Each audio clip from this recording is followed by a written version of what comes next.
I think it's now 3 minutes past 3 o'clock right now here in Copenhagen. So I would like to start today's Cool Talk webinar.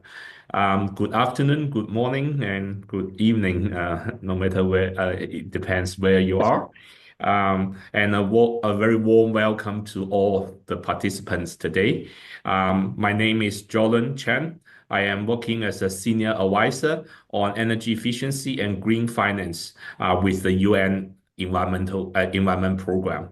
It is a pleasure to open the fourth edition of Cool Talks, Cool Coalition's monthly webinar series highlighting breakthrough solutions, policies, and partnerships shaping the future of sustainable cooling. Before we begin, a few housekeeping notes. First of all, this section is being recorded. All participants are muted by default to ensure clear audio. Please submit your questions at any time in the Q&A box. We will take as many as time allows during the final segment. If you run into technical issues, feel free to contact us via chat. Now, let's set the stage. Today's section, Cooling with Natural, Financing Natural-Based Solutions in Cities, comes at a time of real urgency. Cities are warming at nearly twice the global average. Without interventions, some may see temperature increase of up to 4 degrees C by next century. It is not a distant risk, but a direct threat to human health, infrastructure, and economic stability. At the same time, 1.1 billion people still lack access to adequate cooling. Cooling is essential for survival, public health, and productivity. But meeting the rising demands with conventional energy-intensive systems risk accelerating the very crisis we are trying to solve. That's why natural-based and passive cooling strategies must be part of our core urban infrastructure. Simple design measures like shading, ventilation, and reflective surfaces can reduce a building's cooling peak load by over 25% in hot and humid climates, according to some of the studies. Green roofs, for example, can lower indoor temperatures by around 5 degrees C in hot climate, and tree-lined streets can cool entire neighborhoods while cutting local energy use by 10%. Despite their proven benefits, these solutions are underfunded. Only 17% of current investment of natural-based solutions comes from private sources, leaving a financing gap of roughly 700 billion USD annually. If we are serious about resilience, we must bridge the gap. At the Cool Coalition, that is a central priority. Through our reduce, shift, improve, protect approach, we support governments, cities, and institutions to cut cooling demand at the source before shifting to efficient technologies and clean energy. Passive and natural-based solutions are fundamental to that first step. Today's discussion brings together global experts from policy, finance, architectural design, and biodiversity to explore how we scale that works, align cooling and climate priorities, and unlock the investment needed to go from pilots to citywide transformation. I am honored to introduce our speakers for today's webinar. Our keynote speaker, Dr. Eleni Nino Miravilli, Global Chief Heat Officer at UN Habitat and the Atlantic Council, is a leading voice on urban heat resilience. And our moderator, Dr. Geronimo Guzman, advisor on natural-based solutions at the UN Copenhagen Climate Center, will offer a framing on natural-based cooling in global climate and biodiversity frameworks.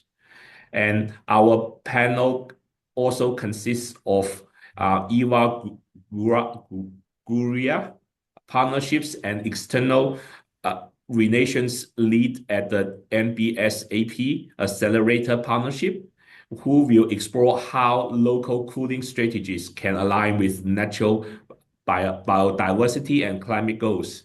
Welcome, Eva. And Richard Hassel, co-founding director of WOHA, whose firm is defining urban architecture through passive and green design in tropical megacities. Welcome, Richard. And Dr. Sahara Jandahir,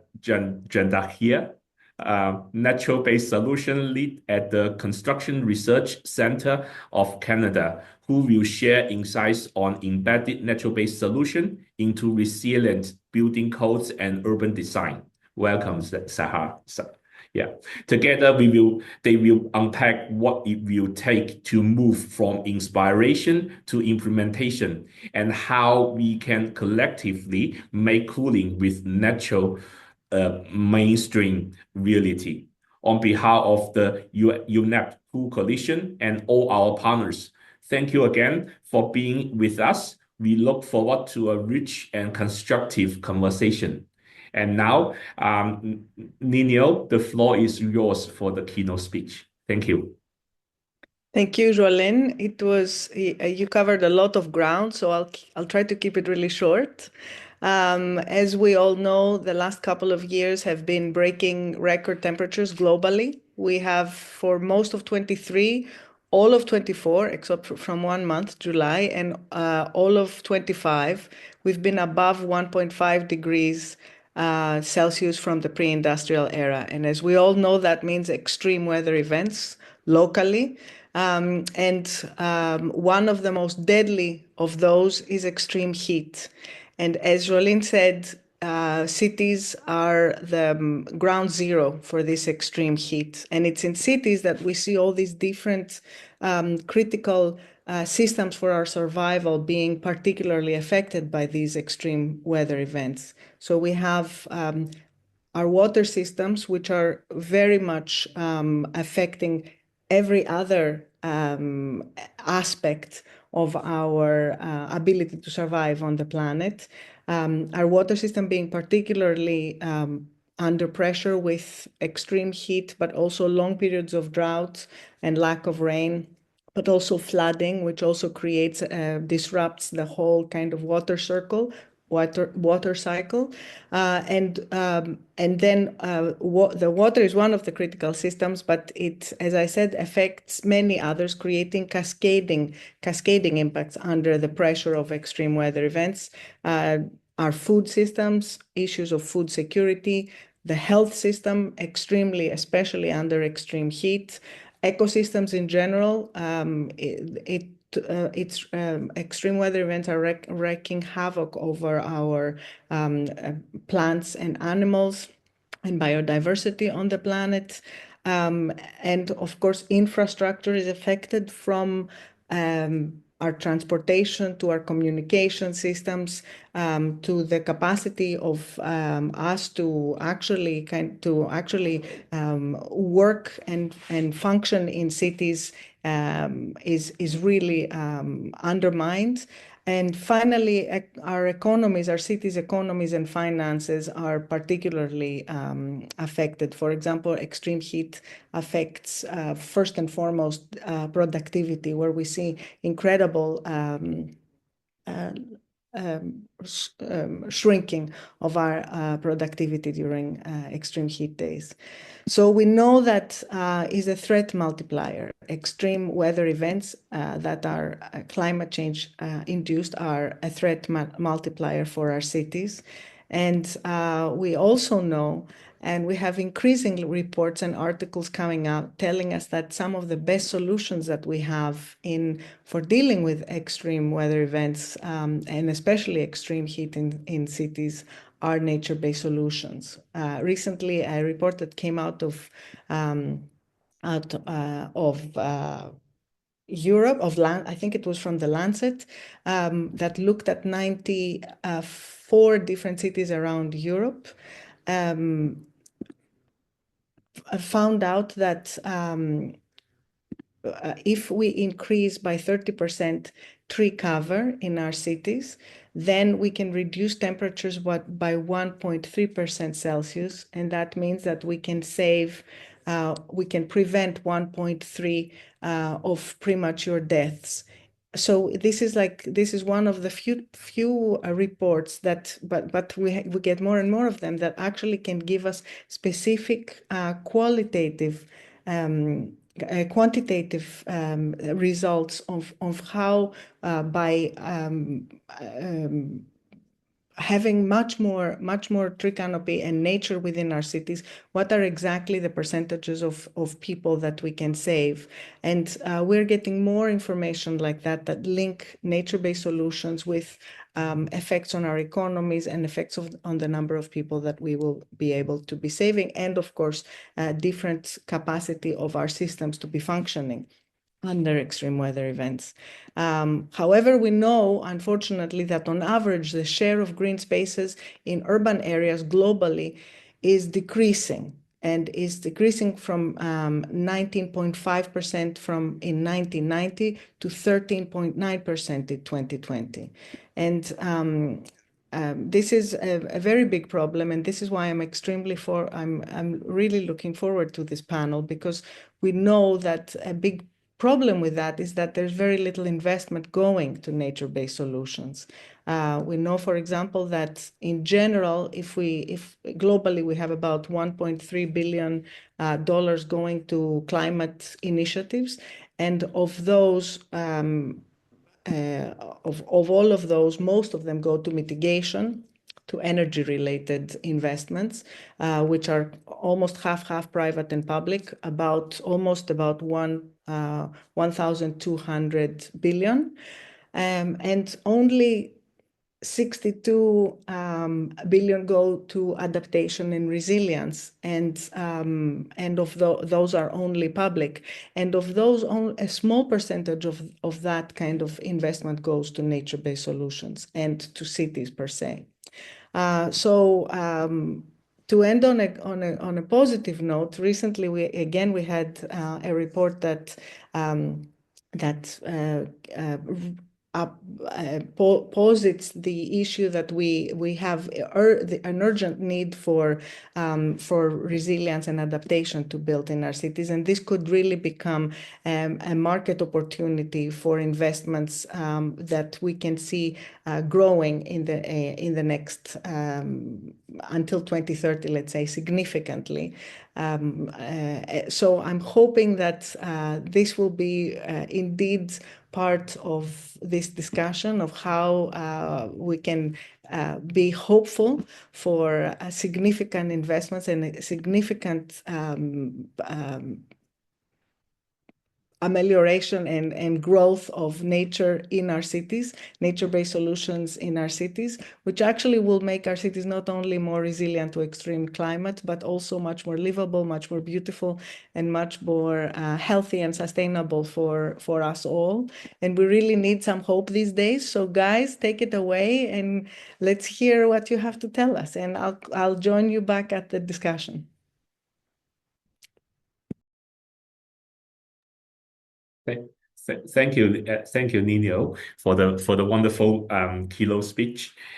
So now I would like to invite my colleague and also the speaker and our moderator, Dr.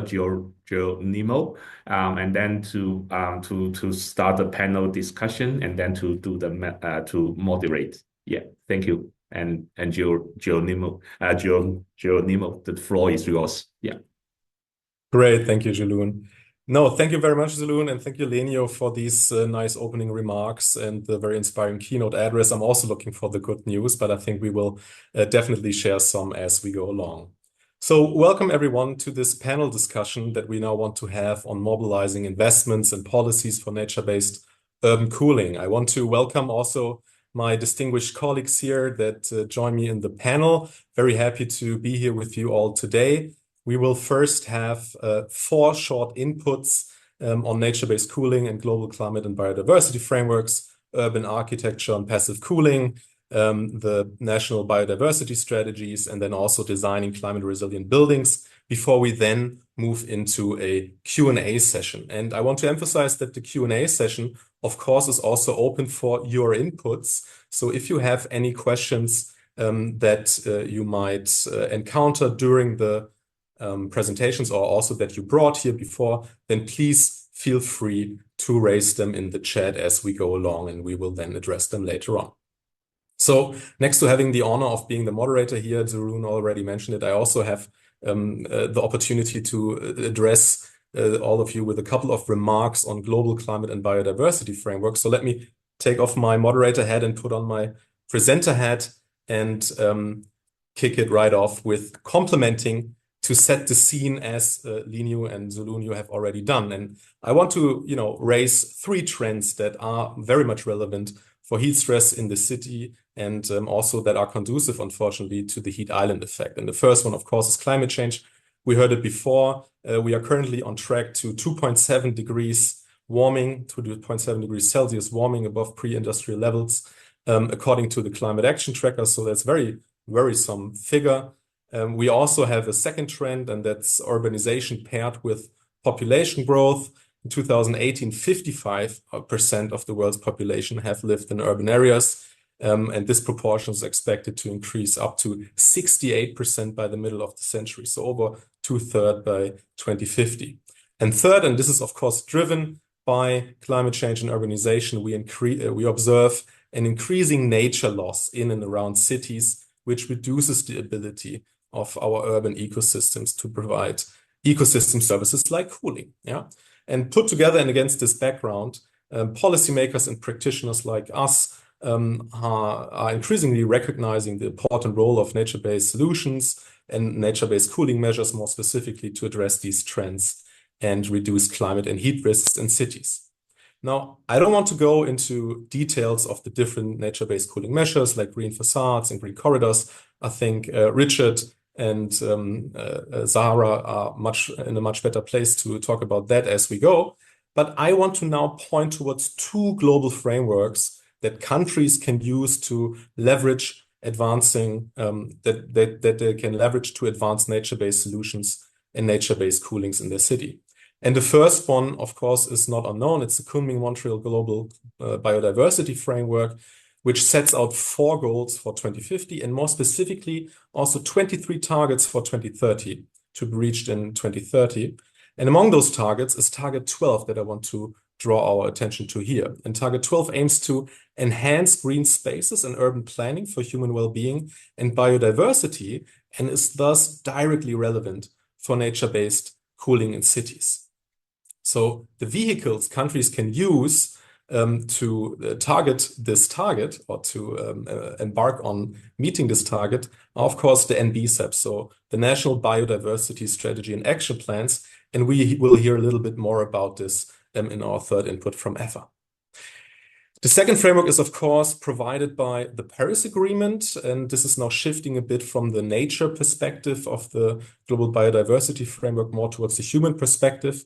And while Articles 2 to 5 provide the basis for climate change mitigation, that nature-based cooling measures are, of course, also contributing to, I want to mention Article 7 here. And Article 7 of the Paris Agreement provides a framework for adaptation and also sets the global goal on adaptation. But it furthermore, and this is why I'm raising it here, emphasizes the importance of protecting ecosystems and those people among us that are particularly vulnerable to the adverse effects of climate change, making it again directly relevant for reducing urban heat stress via nature-based cooling measures.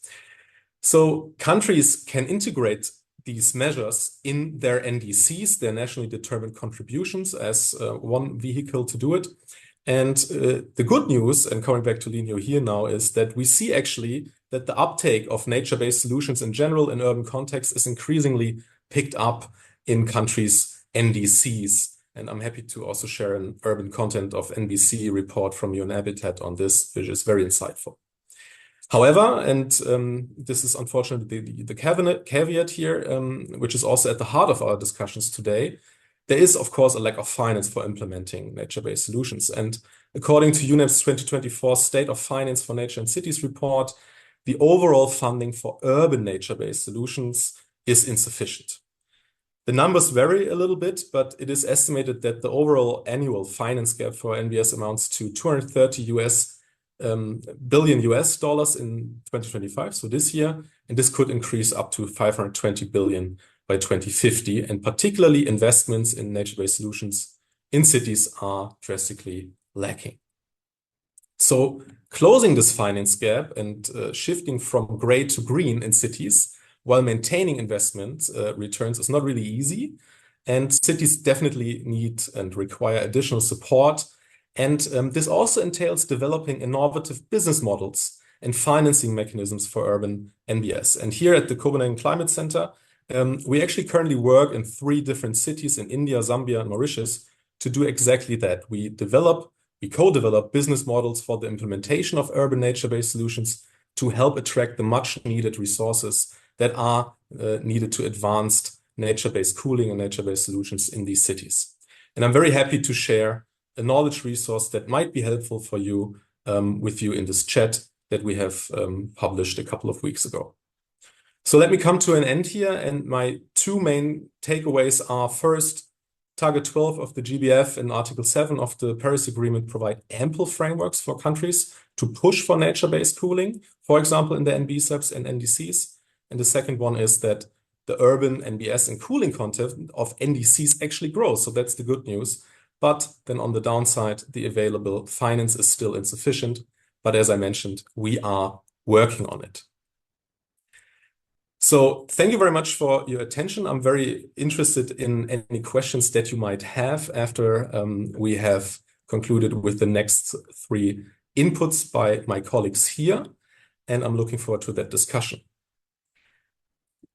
Without further ado, however, I would like to now hand over to Richard to talk about urban architecture and passive cooling. Richard, over to you. Thanks, Geronimo.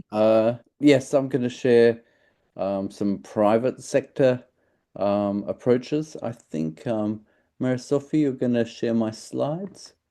So, yes, I'm just sharing 6 projects over a period of around 15 years that we've done, and sharing a little bit about how we conceive of greenery and how we measure it. So on the left, you'll see there's a few codes with things. These are 5 measures we proposed in a book called Garden City, Megacity, and not all of them are nature-based, but we do have green plot ratio and ecosystem contribution index in there. So it's something we've been tracking for quite a while, and we do like to challenge ourselves and our clients to see how far we can push this. So on the little diagram on the right, we challenged ourselves here to put as much greenery in the project as there was in the public park across the road, which was around 200% green plot ratio. And just a little bit on the financing. So none of the first 5 of the 6 projects are public sector projects, but I think our approach has always been that if you can package some of these nature-based solutions as lifestyle experiences, then they're not like an addition on top of the project, but they become integral in the project. And in case of Park Royal, we took budget from the facade because we said no point having a granite facade when we can, if we have all this greenery. So it ended up a painted facade, and we put the budget into the landscaping, for instance. So I think there are ways of sometimes framing the issue as not always an additional extra burden, but an alternative choice in design. The next one is Oasia Downtown, and that one we achieved 1100%, so 1100% green plot ratio, as a kind of a demonstration of how far you can push it. And here it was like a facade that grew itself. So again, it was just expanded mesh and planters rather than spending on a glass curtain wall, for instance. And here we actually did some post-occupancy measurements of the facade temperatures versus the glass buildings around. So we realized we could get about a 21% reduction in facade temperature, which makes a huge difference to the amount of air conditioning energy that's being used. Okay, next slide. The next two projects, one in Bangladesh, one in Singapore. And the Bangladesh one we think is important because it shows that it's still possible to take this approach in countries where maybe it's not such an affluent country as Singapore. And this university opened last year. It features a lot of passive cooling, natural ventilation, hybrid cooling, but also a lot of greenery on the roof and distributed through the project as well. And it's been really exciting to see how it's acted as a sort of catalyst for the neighborhood. Bangladesh has very congested urbanism and not a lot of urban greenery. And this university has opened its public spaces to the public, and it's really become a generator of a lot of economic and social and community activities around the project. The next one, Kampong Admiralty, is a mixed project with public housing, a public park, childcare, daycare, commercial retail. And here we took the approach of comparing it to a pristine ecosystem. So what our thinking was, once we provide this greenery, how can we make that greenery then perform more in a particular direction? So here was really about biodiversity. And so we've started measuring a whole lot of metrics about ecosystem services as well as biodiversity and comparing it to that pristine habitat, with the goal eventually, I think, that our aim should be to make the city perform as well as a pristine habitat, something we think may be actually possible by following this direction. Next slide.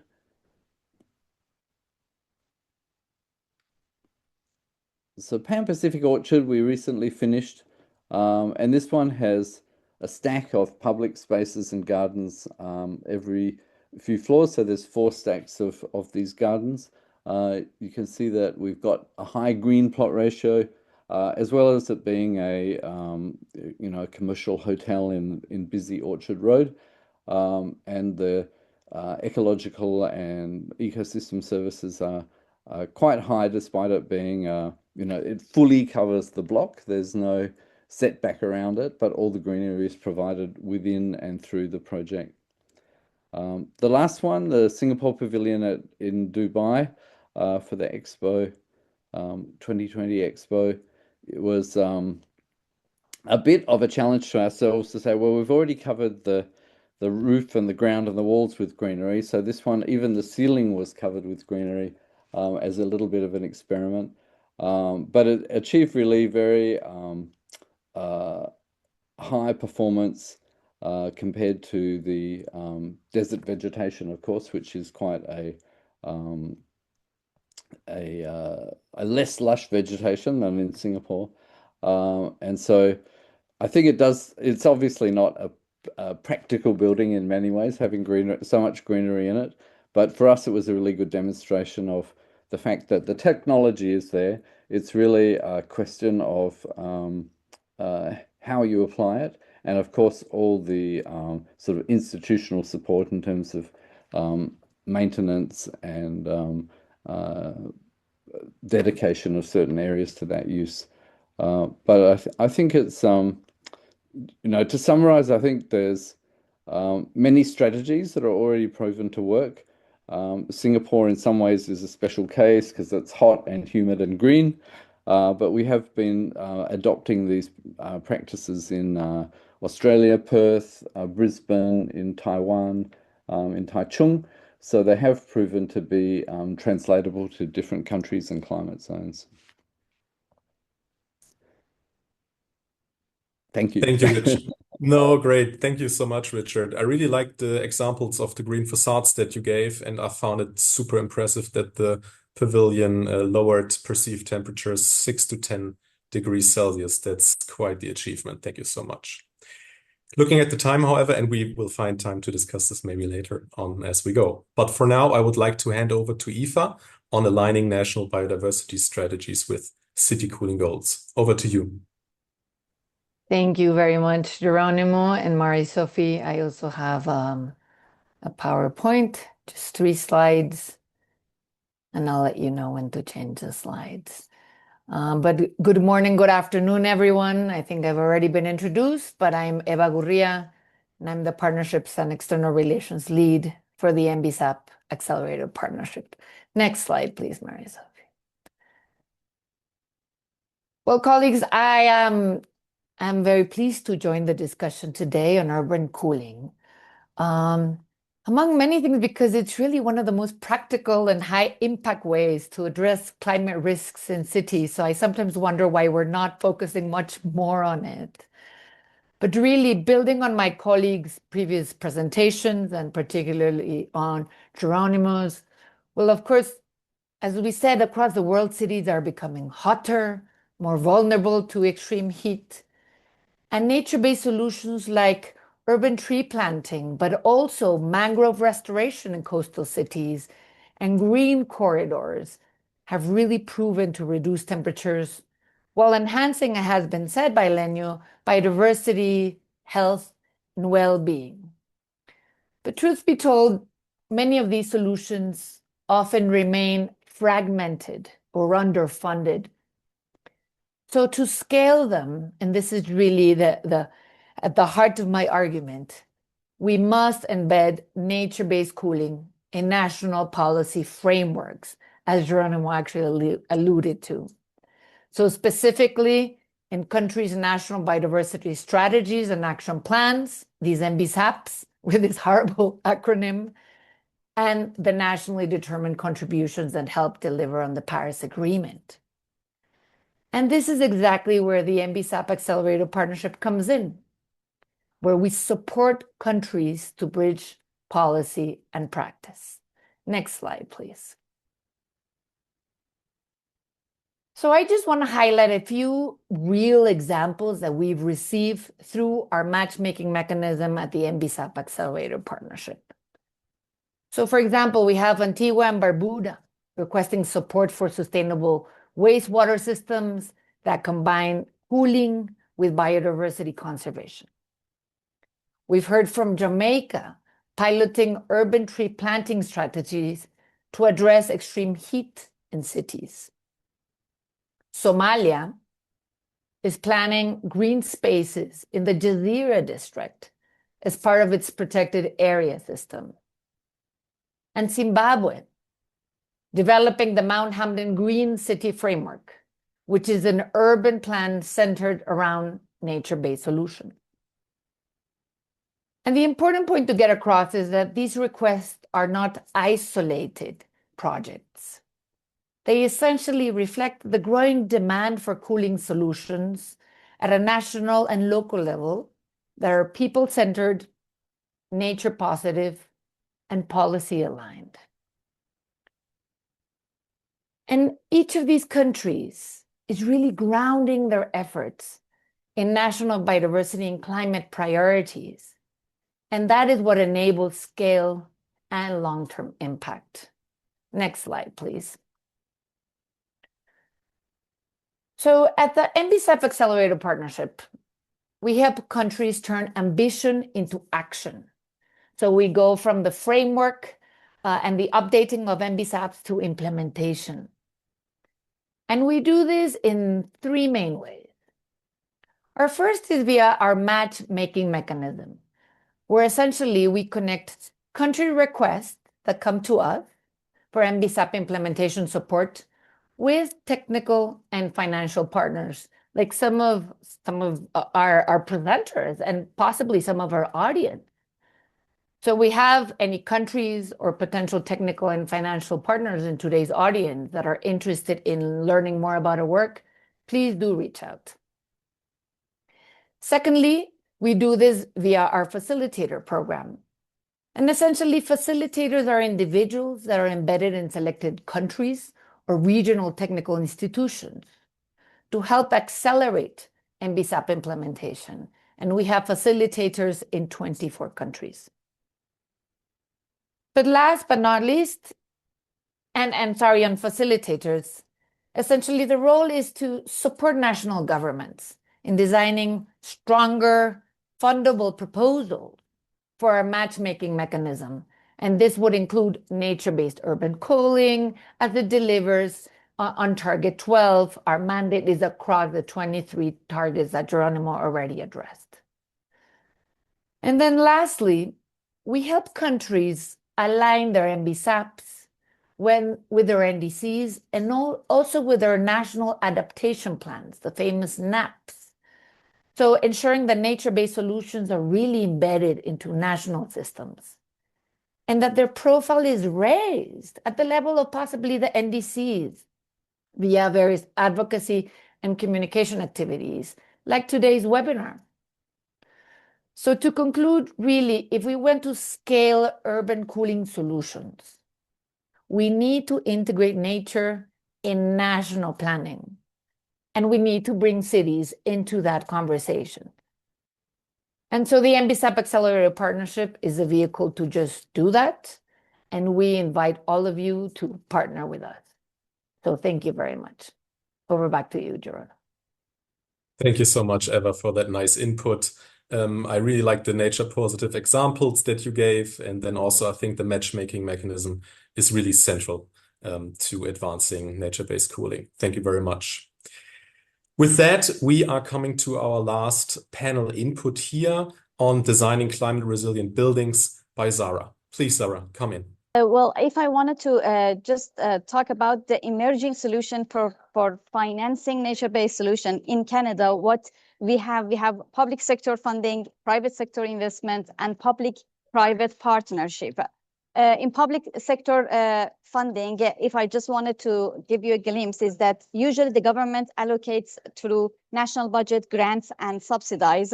For instance, in Canada, the federal and provincial government fund nature-based solution projects through programs like the Disaster Mitigation or National Adaptation Fund. And there is a benefit for that, of course, because it provides foundational support for nature-based solution initiatives and can be directed toward public goods and services. But the challenge is that it is subject to political cycles and the budgetary constraints, and may lack long-term sustainability without private sector involvements. Then when we had a meeting with the cities, they said that we have to come up with some program like awareness program and education. We have to bring nature as a culture to the cities because financing nature isn't just about capital, it's also about the culture. So if we have the education and if we engage the community from the beginning, they will see the benefits, they will see in their lives, in their well-beings, in their mental health, in improving air quality, in lowering energy bills. So if they see the benefits and if they are educated, they will be involved and they come and do the natures themselves. So we can look into private sector and corporate investment driven by environmental, social, and governance goals and sustainability commitments. For instance, in the United States, as I heard, there are many companies that invest in reforestation projects to offset carbon emissions. But the best logic model to finance it is a collaboration between public-private partnership. And if we can have kind of agreement between government entities and private companies, we can better fund and implement nature-based solutions in our communities, in our cities. And that's what the city of Toronto and city of Vancouver is going for it. And they're looking for a co-funded green infrastructure project that's looking also at the joint maintenance agreements. There are many benefits like combining the strengths of both sectors, capital and public interest, enable cost sharing and risk mitigation, and can foster innovative and leverage technical expertise. But the disadvantage of this PPS, as we call it, public-private partnership, is that it requires complex legal agreements and governance. And it is kind of difficult to align timeline, expectation, and outcome. And usually when we do not have a concise tool to measure the different co-benefits of nature-based solutions, to come up with the dollar tag to health and comfort and well-being, air quality improvement, reduce flood damages, lower energy bills, increasing property values, and decrease GHG emissions. We cannot have a life cycle cost analysis of nature-based solutions. And if we do not have a tool for web-based decision-making tool, we cannot easily ask everybody to join this ship and go for the nature-based solutions. So that's, I just to talk a lot. So maybe I pass the platform to you. No, thank you very much. This was great. And I assume that you are working on such a tool, and I'm hoping that you can Yes. share it at some point. That's really nice. But I heard that PPPs are kind of your go-to solution for collaboration on nature-based solutions. I think this is really nice. And you also mentioned maintenance costs. Yes. And this brings me to a question in the chat, actually, that I would like to give to Richard. Because I think this is something that you can help us with a little bit. So Ollie asks, well, I can see why green walls are popular. Don't they often come with high maintenance costs? And Richard, maybe you can respond to that and then also expand a little bit on the second question on what role can private sectors then actually play in scaling up nature-based cooling beyond pilot projects. Richard, do you have some insights for us? Yes, I think, yeah, the sort of showpiece shopping center green wall can be quite expensive to install and maintain, usually because it's very lush plants sort of stuffed in there. But I think our Asia project that I shared really was just expanded mesh with creepers growing up it. And I think that kind of green wall actually performs just as well as a very elaborate and expensive one in terms of its urban heat effects, for instance, and many ecosystem services. So I think almost every climate zone around the world, there will be a suitable creeper that would enjoy growing up a mesh backing. And so I think it's a mistake maybe to think that like a Singapore example would be suitable for a drier climate or a cold climate. And really the key is to look at local ecosystems or ecosystems that are where your region is likely to go with the temperature rise, and start planting those kind of plants which are already adapted to that kind of condition.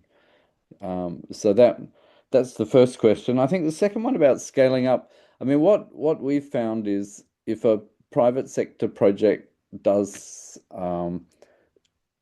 builds a real example that is successful and working, it really changes the conversation because people stop explaining to each other why things can't be done.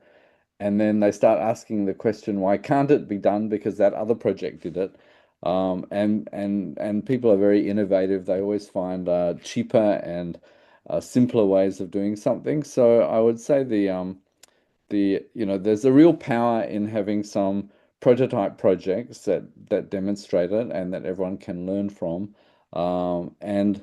And really in Singapore, the experience was, I think they introduced the 100% green replacement as a policy, but at the same time they have had a fund for the early adopters who they could apply for financing, and so they created a bit of a rush to get their hands on the fund because it was a limited fund with first come first served, and that was really effective actually at generating a bit of a baseline interest in the whole greening of buildings, and also created enough demand for businesses around that, like specialty suppliers and installers and maintainers. And so the ecosystem is really important, so you can start getting competitive rates for that. So that was quite a good strategy to do it. Thank you, Richard. Super interesting to hear about kind of this incentivizing of early adopters, which sounds to work very well. Maybe you can just do a very quick answer to Manon here. I think she had a very technical, concrete question relating to what you said on the green plot ratio. What is the green plot ratio increase of 170% compared to? Maybe you can just give a very quick answer to that. Okay, so if the site was empty of buildings and all green, that would be a plot ratio of 100%. So when we achieve 170%, there's actually as much greenery as the original site, plus another 70% due to the vertical greening and the rooftop greening. So it's actually more green than an empty site. Okay, thank you. No, thanks for clarifying that. I think that answers as well. What I would suggest now then is to actually move on to you, Lenio, because I was so intrigued by your keynote. And the question is, you as also heat officer, I'm really interested in it because you also talked a little bit about the multi-level governance of implementing nature-based cooling. So how can cities and national governments better align their incentives to accelerate investment in nature-based cooling solutions? You talked about the finance gap, but how and which incentives can they actually use? Well, what kind of incentives is a difficult question. The incentives is the type of knowledge that is usually produced from people like you and people like all over different institutions and academic and research institutions linking how important it is to advance nature-based solutions for example, limiting deaths, right, and limiting mortality and morbidity levels, which are totally climbing like the last few years to incredible levels, for example, or just for the economies of our cities and our countries, which are also incredibly affected. But I think, to even take it another step, Geronimo, I think it has to, another incentive is that linking the idea of climate change to work on the ground that translates to for people, not in the sense that we have been talking about it up to now, which is more linked to the green economy, which I don't think people really understand and it doesn't really connect to their hearts or to their wallets in ways that the types of solutions that can help them, save their lives and livelihoods during extreme weather events can help people understand better what it means for our politicians, both on the local level and on different levels of government, that it's to a large extent their responsibility and to translate anyway to processes that people can actually both vote for and support politicians that have these types of agendas because they understand better how it really affects our everyday lives. So I think this is an incentive that it hasn't really worked at all well until recently for our politicians, and that we have to change the narrative in a way that is much more appealing to link all these kind of co-benefits that we're talking about, but also the ideas of making our lives better, in our everyday lives better in so many ways when we bring more nature-based solutions into our cities. And cities cannot, and I'll finish with that, cannot afford it on their own. They really can't. I mean, I know because I know many, many cities. Very few cities have the means and the capacity to deal with designing, procuring, and implementing large-scale nature-based solutions. So we really need the governments to step in and align their adaptation plans, their biodiversity plans, and their NDCs to actually be able to fund and help cities implement. Yes, yes. No, I couldn't agree more, Lenio. Thank you very much for this. And I think the action on the ground is something that definitely needs to pick up more, and also getting the politicians on board. I'd now like to go to Elizabeth, who has a question for Eva. And she would actually like to hear more about the matchmaking mechanism, Eva, that you mentioned. And maybe while doing that and talking a bit about that, you could also touch up on the question of what are one or two critical innovations, and of course your matchmaking mechanism is one, that can further help us mainstream nature-based solutions for urban cooling. Over to you, Eva. Perfect. Thank you very much, Geronimo and Elizabeth, for your question. I also responded on the chat.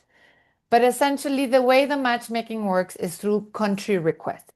So all requests have to come through the country focal points. So the idea, and hence my point throughout this presentation, is how to better connect your city representatives with your national representatives. And then in turn, ensure that the work that you're doing at a local level is being considered and embedded at a national level to get funding for proposals, for the development in general of the various projects at national, regional, and local level. So in order for you to access the matchmaking mechanism, the national focal point, as I said, has to send us a request. But Elizabeth, I wrote my email on the chat. We have a facilitator in Kenya. So I think that is also a good entry point to understand what it is that you're doing, to go through a facilitator and in turn connect to our national focal point.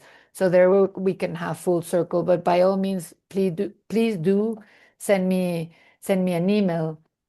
And I think to your question, Geronimo, critical innovations for me would be first, and I think Lenio alluded to both actually in some of her remarks. First is tools to quantify the benefits of nature-based cooling in economic and public health terms. And second is really, using digital platforms to integrate geospatial and socioeconomic data. It really relates also to my first point, but really to guide decision-making and transparency, and then get to the proper incentives and the narrative change that we need to see at the national and local level. So I think that, that brings it full circle, connecting the global to the national, to the local, and then to our developers and architects, right? So over back to you, Geronimo. Thank you. Yeah, that makes a lot of sense. Yeah, it's just such a complicated endeavor, and I mean, I'm looking at a different question here in chat that really intrigues me also, that I would like to still touch up on, although we are reaching the end of our webinar. So Jens has developed an urban expansion plan in Ethiopia, and he is asking or he's wondering how to find financing. So in his plan, they are suggesting to plant trees, and he's looking for funds to finance kind of these seedlings of the trees to scale up biodiversity. So maybe Lenio or Sarah, maybe you have concrete suggestions for him. And then there's also a question, more general question on funding large-scale projects. So speaking of adaptation and resilience, can private sector play any role given for funding or for finding more funding? So kind of a small scale and also large scale question on finding sources for planting trees, but then also more larger projects. And I don't know, Lenio or Sarah, would you like to respond to that question? I have a couple of examples which might be worth mentioning. I know that carbon credits have been increasingly looked into for financing both urban forests and other larger scale projects. And increasingly, we have mechanisms that actually that show best practices, so that they're not greenwashing or using kind of plantation logics or whatever in cities. Also, one of the best urban examples that I have heard of is in Freetown, Sierra Leone, where they have a really visionary mayor, and they're using carbon credits to work together with communities from the get-go, as Zara said, to design where the tree should go, and to have specific tags for each tree that is adopted by the person that plants it, and they're paid a little bit of money for the person to actually take care of it and maintain the tree through the life of the tree. So these types of designing projects from the beginning with the community, and that have a long-term kind of planning aspect into them, I think are great. And if carbon credits can be part of that, I think that's actually a very positive. Thank you, Lenio, for that input. Yeah, sure. Yeah, Sarah, go ahead. If I may, I just want to say that Currently, I'm leading 9 projects under nature-based solutions, and 5 of them focusing on reducing the effects of urban heat island, and 4 of them we focus on reducing urban flooding in Canadian cities. So we closely work with cities, and we know that one of the things that they are facing is the fragmented ownership. So who owns the rooftop, green roof? Who owns the city? Is it the city or developer or building practitioners? For instance, Vancouver's Green City strategy integrates green infrastructure into a stormwater management, but relies heavily on grants and pilot funds. So what Linio mentioned about the task, about the carbon tax, and also one of the other things that we are currently looking into it is reducing the tax for the building owners and for the practitioners who are going with these strategies. So carbon credit and tax reduction is a combination of these two that we are focusing. And the other things is the insurance link financing. We ask the insurance to look into these strategies, and if the homeowner goes for any of these stormwater management techniques or greenery enhancement in their backyard or front yard, so they provide rapid funding post-disaster or encourage proactive risk management. There is a kind of a let's say challenge, and that's always the measuring. What is the risk modeling and what are the data to measure these dollar sign for these strategies? So in Canadian cities, we are looking at different aspects, and there's always a question of partnership with the government, but we know that the government change from one cycle to another cycle and everything may change. So we have to come up with some incentive programs and guideline development. What we get to it is that we have to bring this into our building code. For green roof and green walls, we don't have it in our building code. So what are the construction design, construction and implementation? What are the maintenance criteria that should be included into best management practices and building codes so everybody follows? Or in urban expansion, what should be the policy makers and the strategies to look into them? So having this in the guideline is something that kind of bring the mandate to the program of including the nature-based solution. And so everybody go for it, and we don't have to be kind of worried about the financing further on. I believe, I mean, the financing is always there, but when it is the mandate, everybody finds money to bring to the table. So that's, yeah, that's why we are looking into it. Thanks, Sarah, for complimenting that. And yeah, I mean, Jens, I hope that answers your question. So carbon credits could be one way of looking into it. Of course, you need to find a financial institution that then gives you the money and sells the carbon credits for then also buying the trees, right? And I mean, I also really dearly hope that there are sufficient tree nurseries around, which sometimes can also serve as a potent barrier.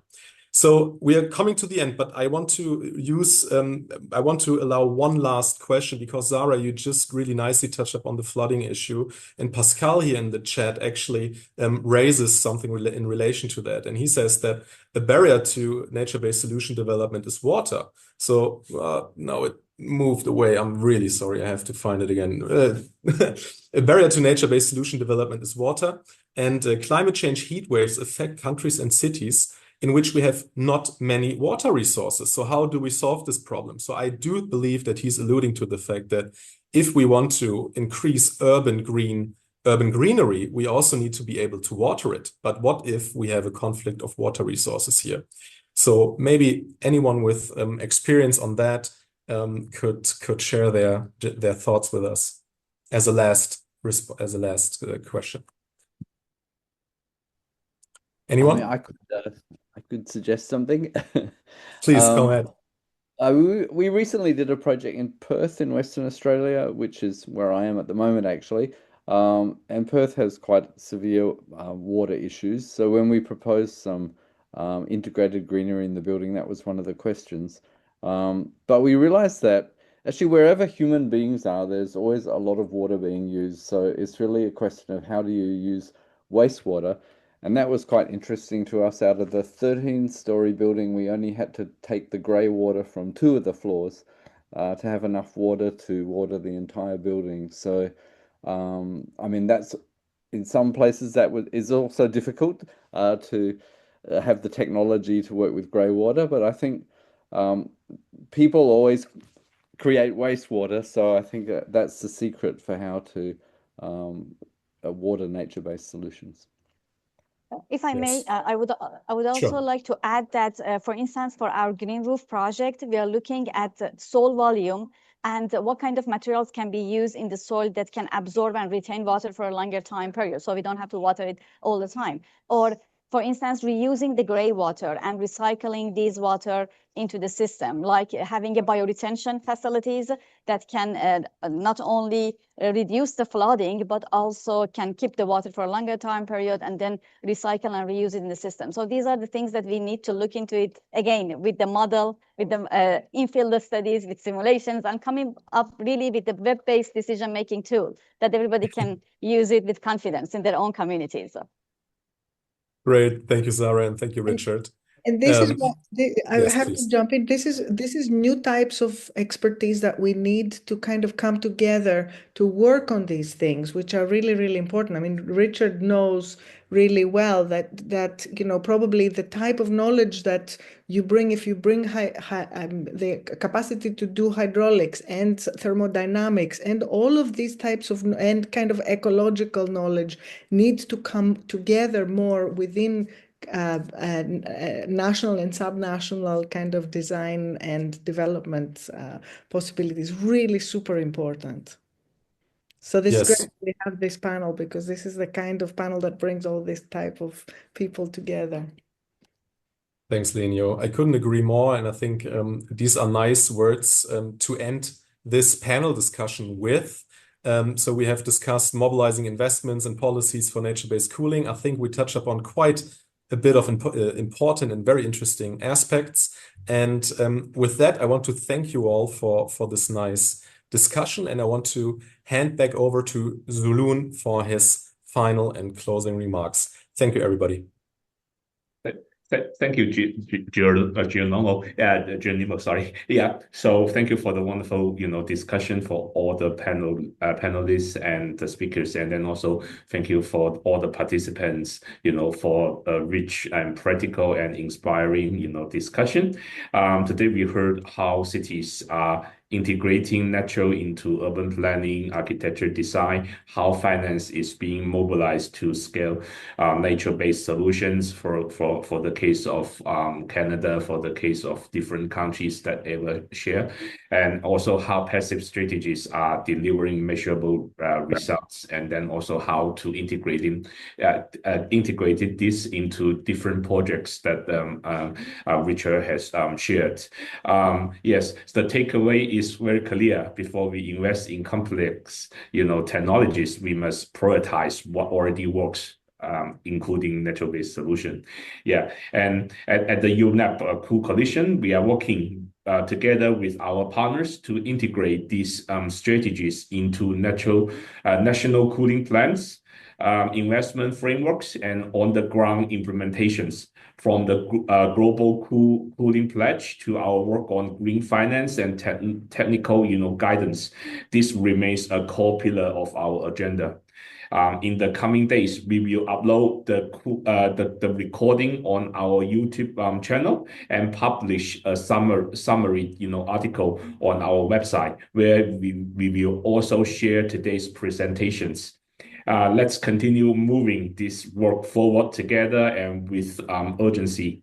Thank you once again for being part of this conversation. I wish all of you a very good rest of the day. Thank you very much. See you. Thank you. Thank you very much for the opportunity.